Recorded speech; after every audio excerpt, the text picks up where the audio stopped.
Dear viewers of the Tom Photo channel, I've been debating whether to get the Fuji XF 16-80mm f4 lens or not. I once turned down a pretty good offer because I had read the lens was not sharp enough. Now that I'm wiser and know that these assessments are sometimes exaggerated or not really an issue or not even true, I decided to purchase the lens.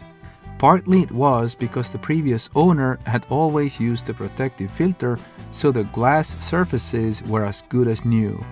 The price was right too. So is the lens a keeper or not? Let's find out. Whatever flaws the lens may have, it also comes with 8 benefits that are hard to argue against and potentially make it one of the best Fuji lenses to get. First, most useful zoom range. How can you beat the 16-80mm zoom? Technically you could, but it would be very difficult to build properly. The 16mm end is perfect for wide-angle city streets, and 80mm covers distant subjects very nicely. Since all Fuji lenses are capable of excellent photos, zoom range becomes one of the primary deciding factors. This range is so versatile it could be your only lens.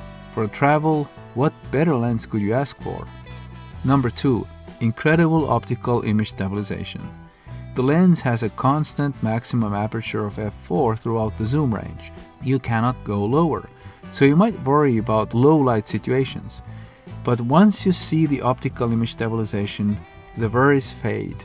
It's better than any other Fuji lens I've tested.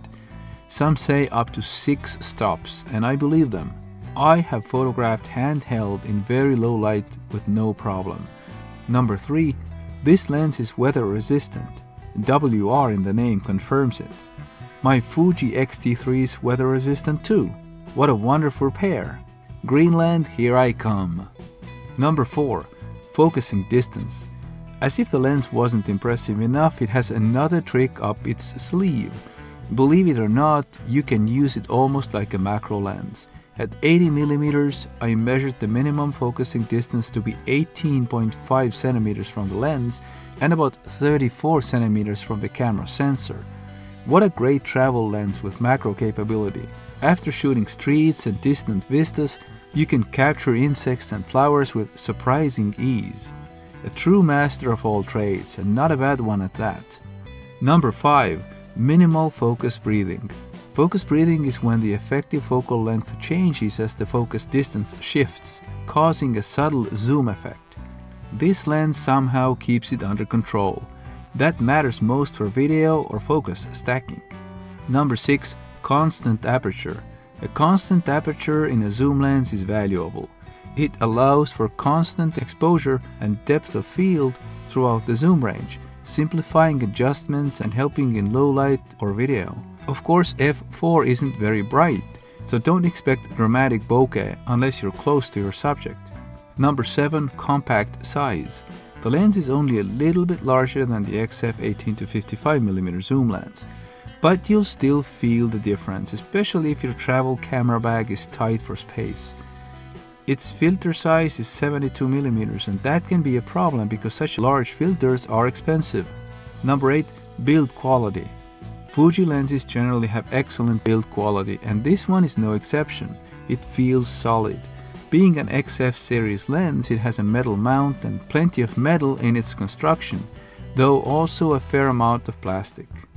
On the downside, there are no buttons on the lens, so to turn the optical image stabilization on or off, you need to use the camera menu. My copy of the lens has a smooth zoom ring, but a very stiff aperture ring. I wonder if that's unique to mine, since I've never experienced such tight resistance on a Fuji lens before.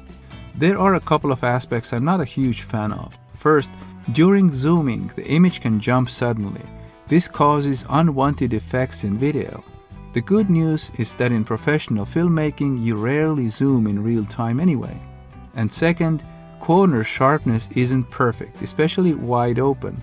I do notice it a little, but it's not an issue for me. Overall image quality is very good. All modern Fuji lenses are excellent in that regard, and sharpness is rarely the reason a photo fails. There are usually 25 more important reasons if your photo isn't good than a pixel level corner softness issue. That said, I'll soon be producing another more technical video of the Fuji XF 16-80mm lens where I'll carefully measure its sharpness and image quality under different conditions. Stay tuned for that. The best way is to subscribe to my channel, and I'll be flattered if you consider it. Thanks so much for watching. The XF 16-80 turned out to be quite wonderful. I'm not selling it. It's absolutely a keeper for me. See you soon. Goodbye.